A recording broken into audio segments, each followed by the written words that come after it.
Ready?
Okay, so the first scene was with Lady Catherine, when Lady Catherine, Elizabeth, and Collins and Lucas were having dinner.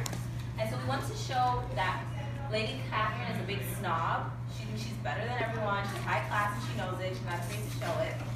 And Elizabeth, she didn't lash out. She didn't have anything angry to say to her. She just answered her question. She was completely chill. She didn't have anything about that. So it's showing how Elizabeth and Lady Catherine are really different from each other. While Elizabeth is calm and she can mouth off at someone. She shows people their place. But Lady Catherine just goes too far and she just tries to do too much. So we want to make a choice for me and Elisa to be sitting here like kind of whispering and like watching everything, read the Collins. So we thought that added to the underlying theme of everyone gossiping throughout the novel and everything. So then scene 2 is when Lydia's being offered like money, rings, and she doesn't really care about the love aspect. So we want to show that because right when we read the prompt, we immediately thought of Lydia because her reputation is kind of like an ongoing thing throughout the novel, and everyone kind of like puts names on her for like the stuff that she does. She's flirting with the officers. So we want to show that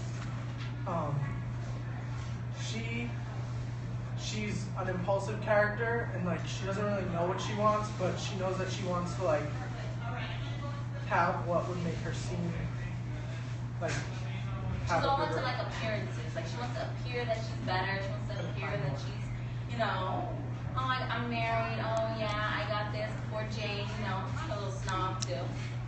And then in the third scene is Lydia and Wickham like kind of run off with each other, and Darcy has to like basically pay Mr. Wickham to like marry her, and Miss Bennett, which I showed, was like going crazy because their reputation was on the line because she ran off with this guy, there was no ring on her finger, and then she's looked at as like not pure after that, so she wouldn't be able to get married. So then that's like a really big thing for women, is their reputation, and so when it's tarnished, you're not gonna basically have anybody to marry.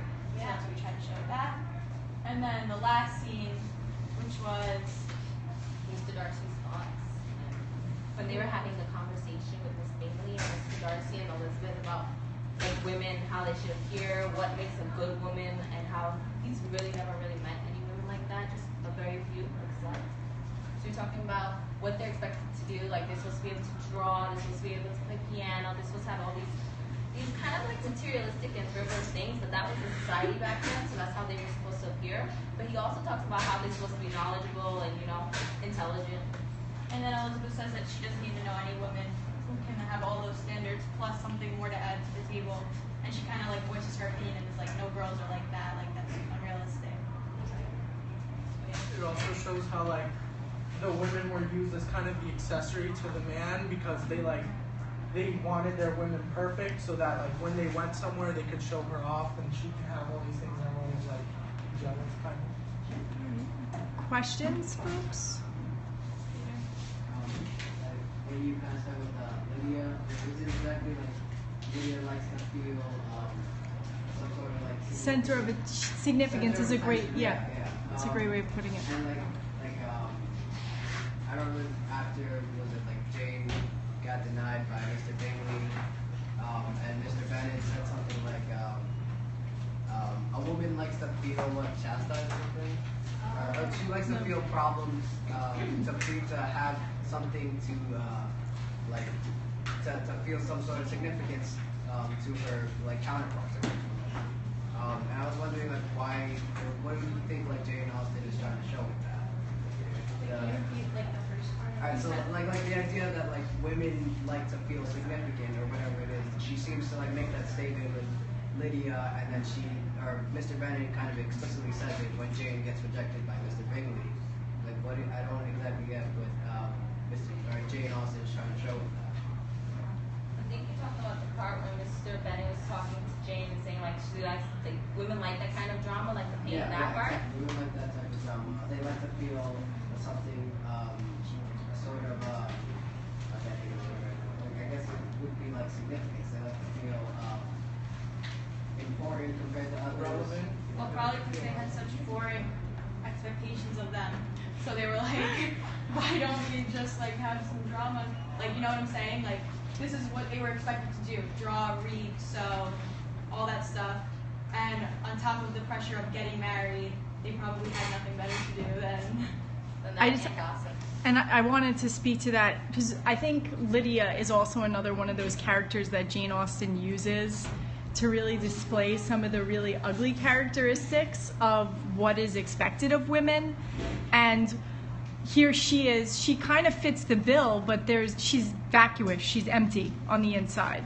She has her looks, and that's basically it. And I think Peter picking up on the significance and what you were saying, Alicia, about how she needs to be the center of attention. I think whenever we have a character that's so one way, Austen is conveying a message through that character.